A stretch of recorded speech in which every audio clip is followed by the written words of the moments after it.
Testing, testing. Good, I see the numbers going on up. My English name is Joseph Dowd, D-O-W-D. And my Indian name is Shalmanung and Dizenkas. And I'm Ginu Dodem. And Assanese and Dunjiba.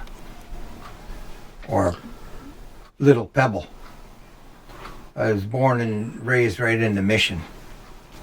We call the mission, or Assanese. Everybody would joke about it because where are you from? Are you on your ass or on your knees? For Assanese. So tell us about the mission that you went to. Well, it's a little village. There used to be a lot of houses. There was a store there. And they built an orphanage, a Catholic church, and supposedly where Frederick Berga had his church, log cabin thing there. They rebuilt it, and I don't know if it's the same spot or not, but it was there for many years. And it's just a little village, and I remember back when I was real small, they had lights right in the middle of the road that you could see, but then nobody was paying the electric bill, I guess, and they just tore them out. So what was the official name of the mission, and where is it located? Oh, the mission was St. Joseph's was the orphanage, and it was I think St. Anne's Church or St. something Church. It was a white building. I got pictures of it. And that's located where? Let's see, it used to be right where the road goes down. You know how the road goes down and what's called on the right in there. And that's here in Baraga on the reservation? Yep, on the reservation. Called Assinans. Okay, so there was a mission there and an orphanage. And did you went to the mission? Yeah, we lived right by the mission, not even a block away. There's a big barn there, and the cows had a little field for they could pasture it, and we used to play in that field once everything moved away. We played football in that field. And what years did you attend the mission? Oh, geez. Let's see, I was 6 years old. That was 47, 48, 49, 50, 51, 52, 53. When I started first grade, I was 6 years old. And then from 53, I think, after that, we'd have summer school and stuff like that right in that school there. And you were sent to Marquette as well? Yes. And what's in Marquette? Marquette was the orphanage that was there. I forgot the name of it. St. And what years were you there? Oh, let's see. I was, from first grade. I remember doing first grade in Berg School with Mrs. Anisage. And then things went by, and then I attended school at the orphanage. And then when I got out of the orphanage, I got out in the 5th grade. The one in Marquette was called Holy Family Orphanage. Holy Family Orphanage, that's right. All right. So let's go back and get some of this information. What are your parents' names? My mother was Sarah Lonesfoot, and my dad was Francis Dowd. Do you have any siblings? Yes, I got oodles of them. There was 12 of us in my family. 9 of us lived. And where are you in the siblings? Let's see, there was my brother Ed, my sister Pat, my sister Doris, my brother John, my brother Bill, me, so I'm like 6th. Me, then my brother Tom, brother Bruce, brother Donnie, and my brother Larry.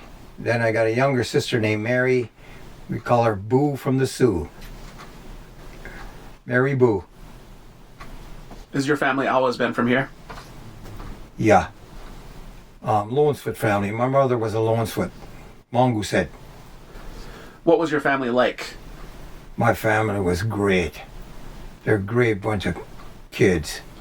We had football games together, we played together, we fought together. I even went to Vietnam with my younger brother, Tom. He was up in Cam Ranh Bay and I was down by Saigon. I noticed that my younger brothers learned a lot of things off of me. I played guitar and they picked that up and no problem at all. Stuff like that. So growing up, was your family religious or traditional? Yeah, my mother was in an orphanage in the same spot at the Sinners there, but the older building. And she raised us Catholic. And we went to church every Sunday, white shirt, black tie, black pants. And So what were the family rules like then? the family rules, get home before dark. And, do your chores. Don't forget them. We had to haul water, we had to haul wood, kindling, make sure we had an oil stove after I got older. And the oil stove would make sure that there was oil in the can, stuff like that. Wash our dishes. There was 5 of us brothers there. My older brothers and stuff, they moved out. So there was 5 of us. I was the oldest, and we did all the dishes and helped my mother with laundry, stuff like that. So, what age were you again when you attended the mission school? 6 years old. I'd say 7, 8 years old. And at that time, you did still live at home? Yeah. Okay. Could you please give us a physical description of the mission school? Okay, it was a big brick building. It had 2 outer things on the side, and then in the middle it had big steps. And then from the other, they had some more steps in the building, and then they had the church. And the girls lived on the left side, and the boys lived on the right side. And the kitchen, everything was down in the basement. It was reddish brick type thing. And on the top, St. Joseph's Orphanage. I bullshit everybody. It was named after me. My name is Joseph. Did any of your family or relatives also attend the school? Yes. And who also attended? My older brother John and my older brother Doris, and all my younger brothers, Tom, Bruce, Donnie, Larry, and Mary wasn't born, so she didn't go. How many people were there when you were there? Oh geez, it seemed like I'd say about 60 kids. 60, 70 kids, 75 maybe. There's a lot of them. There's little boys and big boys. And they were broken apart. And same thing with girls. Big girls and little girls. And how many adults were there? Oh, how many adults? There's a lot of them. There were a lot of nuns and a couple, 4 or 5 priests. So what would you say the ratio is for adult to kids? Oh, I'd say... I'd say maybe 15 to 60. So how big? Oh, go ahead. Something like that, I think. I never. Everybody wasn't all at once. So maybe like on a Christmas play or something like that. Everybody got together and we all had a stand-up thing and sing Christmas songs. But then the nuns weren't all together. There wasn't really a time that I ever seen anybody all together. With the priest and the nuns. So how big would a class be? A class for, there would be like maybe 12 to 15 kids. Did you know many of the other children? Once I was there for a while, I got to know everybody. So who were the adults and how did they treat the students? The adults were the priest and the nuns. And the nuns treat us like military, mean type things of grabbing your ears if you don't genuflect at the same time, because they had snapped your finger like this.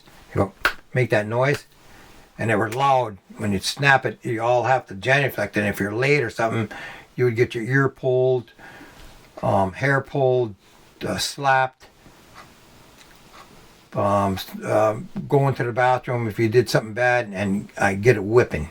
They have leather straps or some kind of a stick that they would give you regular whippings. Do you believe the adults cared about your future? That was there? Yep. The nuns? No, I don't believe so at all. I don't think they had a thing to do, and if anybody messed up, they had to correct it right away because they scared that there would be an overtake or something. There was a lot of fear put on the children. For if you do anything wrong, you're gonna get whipped, or you're gonna get starved, put in a dark room. Were there any adults that as students could trust? You could pick out some of the nuns that weren't as mean as the other ones. Yes, you could. Yes, there is. And when it comes to the adults and the negative behavior, were there any of them that sort of stood out as being worse than the others? Yes. And what sort of things did he do or she do that caused them to stand out? A lot meaner and a lot more severe beatings. Do you have any specific stories? Yep. What happened is I ran away with a couple other children, and I was going home, but we ran away the wrong way. I was going, got to a farm and stayed on the farm and eating carrots and stuff, and when I was walking on the railroad tracks, and a police officer started chasing me, and I was gone for like maybe 6 days, 7 days, and I was starving. And when I was running from the cop, I ran into this great big blackberry bush. And the blackberry bushes were the biggest blackberries I ever seen. So I ran into that blackberry bush and started eating. I was so hungry. And the police officer couldn't go in there because he was getting all scratched up. I was small. And he talked to me, come on there, and I finally gave up and went back to the orphanage. And when I got there, they had 4 boys come from the big boys, and 2 of them held my arms, and 2 of them held my legs, and Sister Kevin grabbed that whip, and they took my shirt off and start wailing on me. All over my butt, all over my back, and I got to a point that I couldn't take the pain anymore, and I felt like I was going to faint. And I was just sort of like blurring out, and she stopped. And I looked up at the boys, and they had tears coming down their faces because they were crying and feeling the pain that was going on and that whipping. So was this in Baraga, or was this during your time in Marquette? Marquette. Marquette. When you were in Marquette, did you still stay with your family, or did they take you there for the whole year? Yeah, they took us right. When we went to Baraga one, we couldn't. Our mother just lived not even a block away and could not see us. She couldn't come see you? No. So you had to stay there at the orphanage as well? Right. Okay. And was there an explanation at that time of why that happened like that? No. I remember sitting at the kitchen stove, and my mother got the mail, and started reading this letter, and she starts shaking, and with the paper trying to read it, and she was shaking. I said, "What's the matter, Mom?" And I never did ever find out. I never did ever see the paper or what it said on her. I would love to see that, though.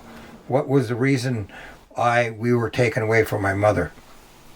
me and my brothers got together on like in Christmas or time or sweat lodges or wherever we got together, and we always wondered why we were taken into orphanages, and there was other children or families in that mission or in Beartown were a lot poorer or bad off than we were, and they didn't go. Why it was us? And we came to a conclusion that my dad talked fluent Ojibwe. Gagigidu and Anishinaabe Moen. And I bet you that's the reason. So when you first went to the school, did your family bring you voluntarily, or did somebody come and get you? How did that work out? I mean, you were close. You could have walked over, but how did that go? Yeah, I think the nuns came and got us because I can't remember. I just remember my mom shaking like that, and then we were at the orphanage. It was like a blank and with my mind right now. And what is it actually? How many feet or yards would you say that you lived? I'd say 500, 1,000 maybe. So I mean, within like shouting distance, even. Oh yeah. If you heard you had a gun and you shot it like that, you could hear it plainly, or somebody yelling.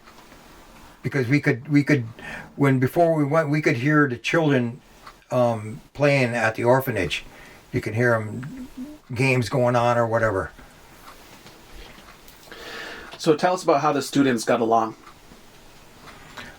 Some of them were like in retardation. I remember Donnie White would tie a rag on the fence, and that rag would flap on him with the wind, and he would dance all around it, and he was having fun. And everybody else thought he was crazy or and the nuns mocked him and stuff like that. And if you were, I'd say, good-looking kid, or did some things were behaved and good thing, those nuns picked you out as favorite. And you would get the apples, or you would get the good things, and the ones unfavorable, forget it. You would starve, or you're always hungry. Was there much conflict between the students? No.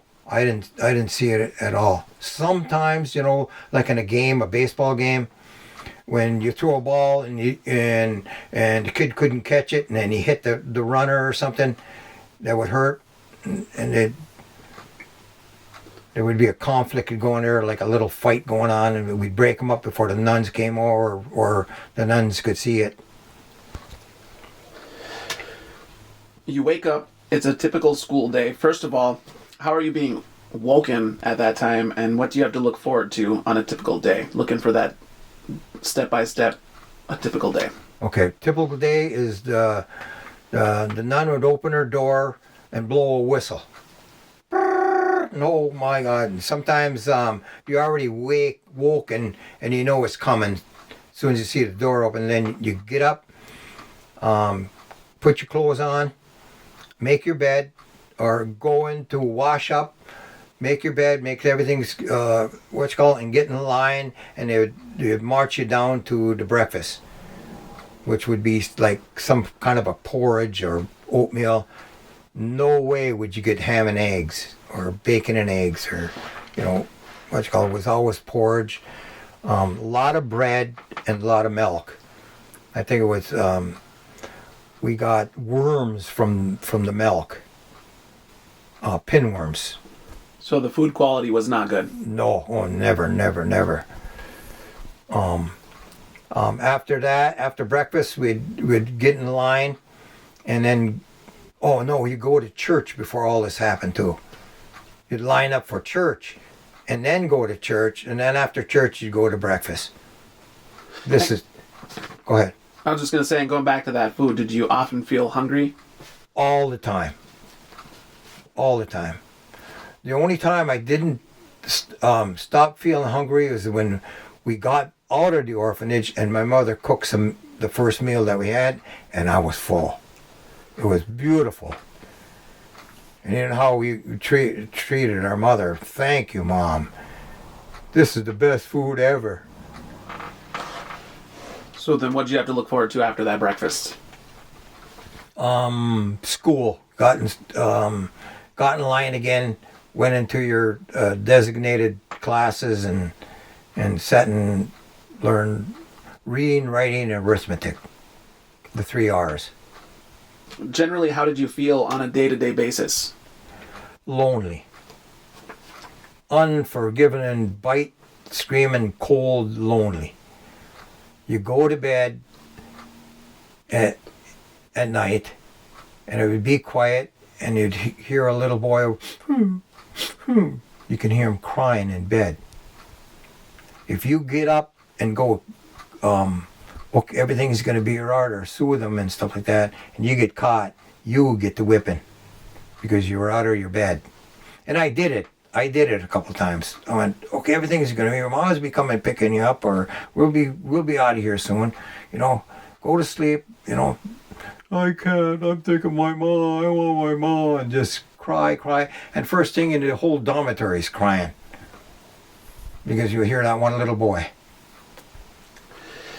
What were you like at that age? What was your personality like?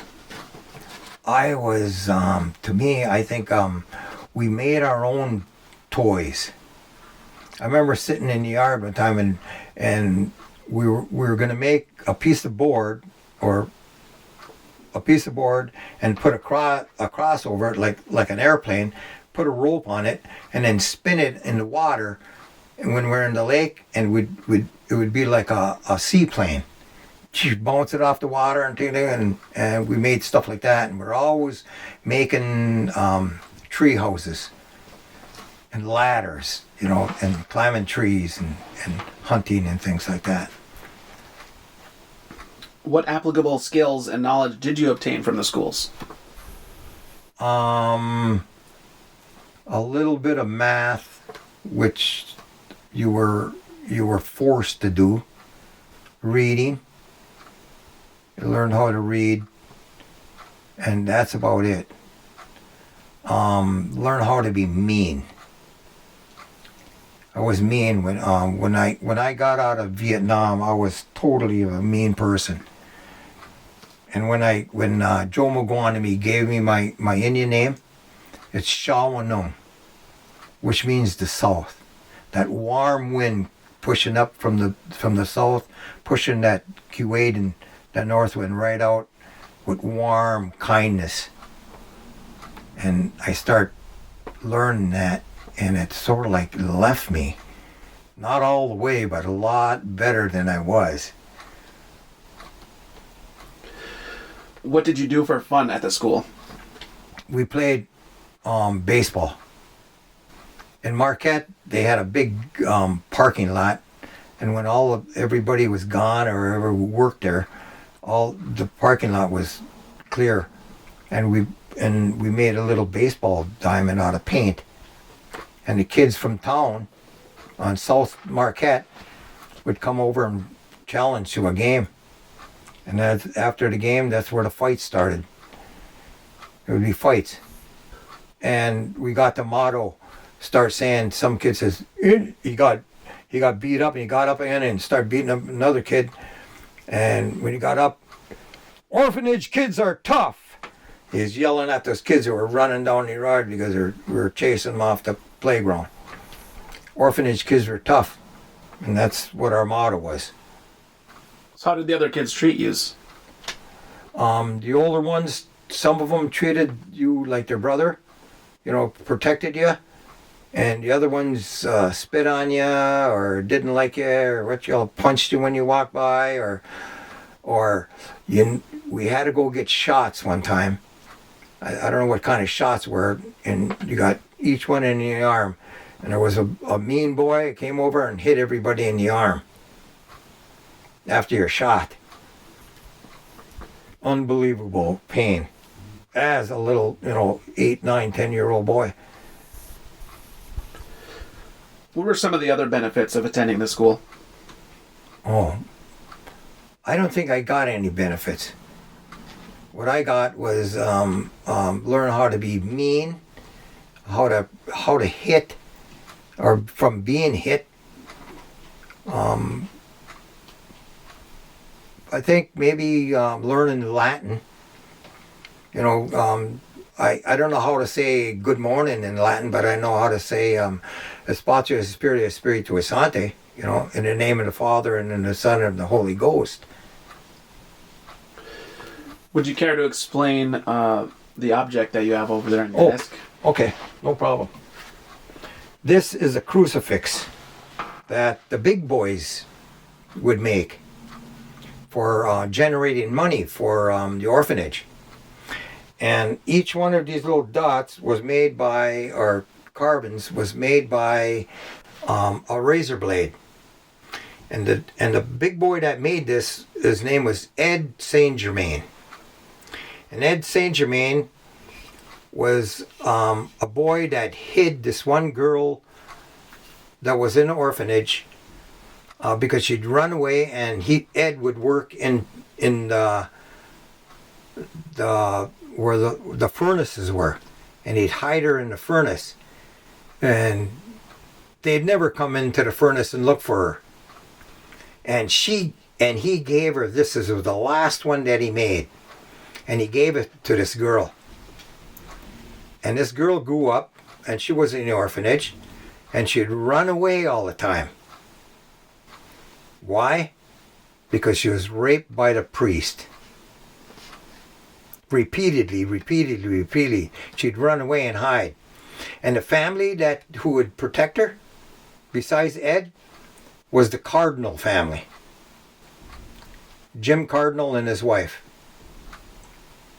And they would hide her. You know where Annie Dowd lives? That house. And Ed gave it to her, and she had it all these years. And she says, Joe, I don't know what I'm feeling if I pass away, all this stuff would be just thrown away. Nobody'd know what it's like. So she gave it to me, and I just happened to find Ed's brother. And he lives right by my wife's mother. Leo Saint Germain, I believe his name is. And I'm going to give it to him come Christmas time when we go down there to see her mother. And this is very awesome. And a matter of fact, I got another one up here that I copied, that I made one just for Ed, to remember of Ed. And I hope this would be like a logo or something for our causes, for those people that found bodies and stuff at these orphanages and at these boarding schools. It's a very nice piece. Sure is. So would students voluntarily make this work, or were they forced into it? Would they get any of the proceeds? No, I'd go to the orphanage. Would they was it voluntary work? I believe so. And that takes a little bit of skill. I mean, that takes some skill there. So if students had that particular skill, would they be singled out and say, hey, let's ramp up the production a little bit here? I don't know. How did that system work? This is the first time I ever seen him when you sent it to me, and it was probably during the time before I even got to the orphanage, because I never ever seen him or ever had the opportunity to do stuff like that. And the girls made crochet things that they're like little pouches, and they could put trinkets in it. We have them here, but I don't know where it's at. They're pretty neat. What's one of your favorite memories from that time? Favorite memories?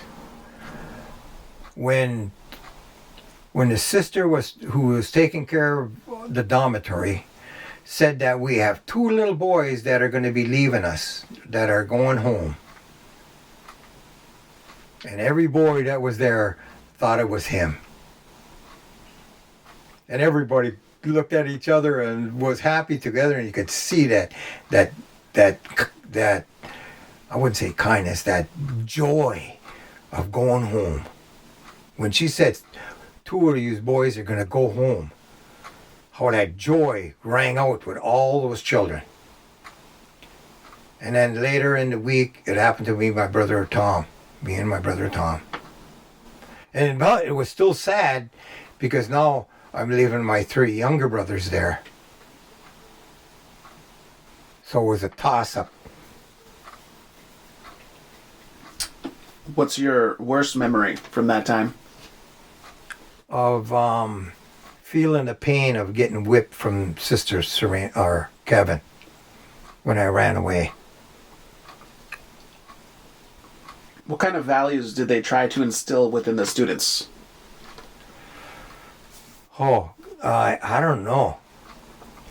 I don't know if you call it value of, I remember I wanted to learn how to play the piano. Anybody here wants to learn how to play piano? And a couple boys and what you call got in line, and I said, hey, I think I could. So I got in line, and they get you on the piano, and just show you which note to hit, and say hit a D and you hit a A. They'd had a ruler and it'd slap your knuckles. And I remember the ruler because it was a diamond shaped. It wouldn't flex and stuff like a regular board or a lat. It was diamond, and I'd get hit on the knuckles. And oh man, you were scared to play an A, and I was scared to hit the note because of the trauma that was going to hit my knuckles. And I never did really learn how to play the piano. And I used to sit after I got out of the army, and years after that trauma was put on me, I tried to play the piano, and that trauma memory would come back to me, and I'd just hit and say F it or swear or something. I ain't gonna do it. I got a piano in the garage right now, and I go out there and ding ding ding ding ding ding ding. I'm learning John Lennon's Legend. So you mentioned quite a few different consequences, but I'll ask this still. What happened if you broke the rules? You got whipped. That was standard. Standard. When did you stop attending the school, and what did you do after? I think I'm at the orphanage in Assinins. I stopped going to that school because we moved to Marquette. And in Marquette, they had rooms in there for classes. And what stopped it was that we came home. And how old were you when that happened? I remember I was in the 5th grade. 5th grade, and then you went to the school in Baraga? Yep, went to Baraga, 5th grade. And bang, my brother Tom is in the 4th grade. I'm one year older than him, 1 grade ahead. I got to the 5th grade in Baraga, and they sent me back to the 4th grade. And I asked the reason why, because you didn't have the right math. The nuns weren't teaching me the right math. So my brother Tom catches me in the 4th grade. How did the time at the school affect you, benefits or consequences, when it comes to just the way you dealt with life, relationships, and friends? How did that time change you then from 5th grade on? Oh, geez.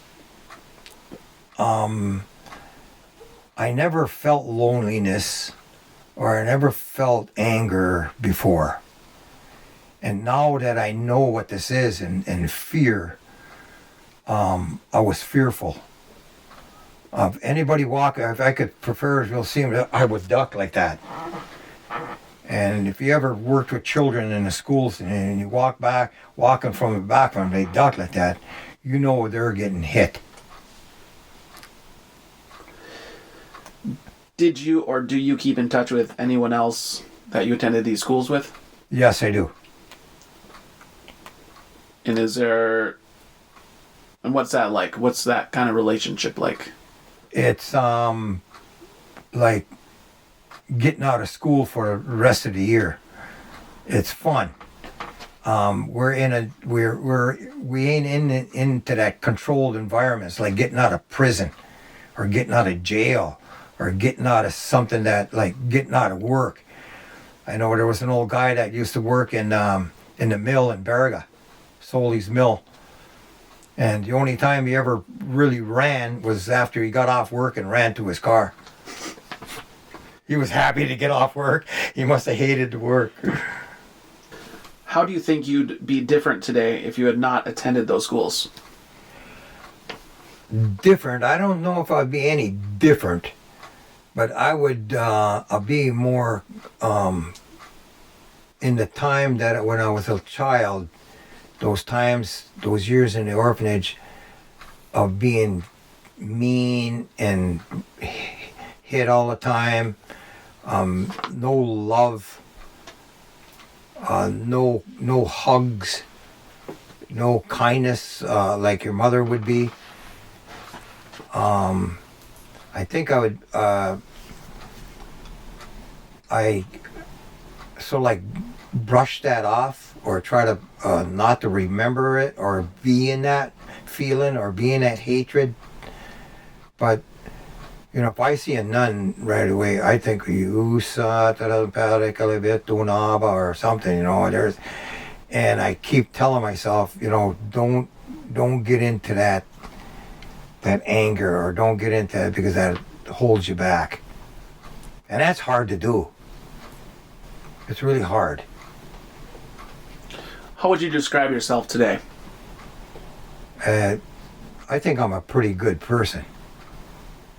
I learned a lot and I went through a lot, and I can make people laugh.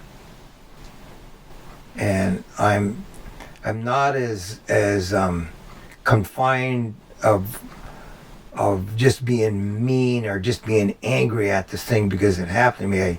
I took it and learned from it. And I want to share it to everybody. I want everybody to know that these things happen to Indian children, that it shouldn't have. You know, who gave them the power, or who gave them to come on our reservation and take our children away from their parents? What would you say your values are today? My values are good. They're good Indian values of caring of other people, sharing. If somebody comes in there and you offer them food, which I learned from my mom. When I fished commercial fishing, I took one day of all the fish that I caught on that catch, and I'd give it away. And I remember going to Albert Brunk's house and Hannah and all those Brunk children. There's a lot of them. Just loved the fish. Why is it important that these stories be told?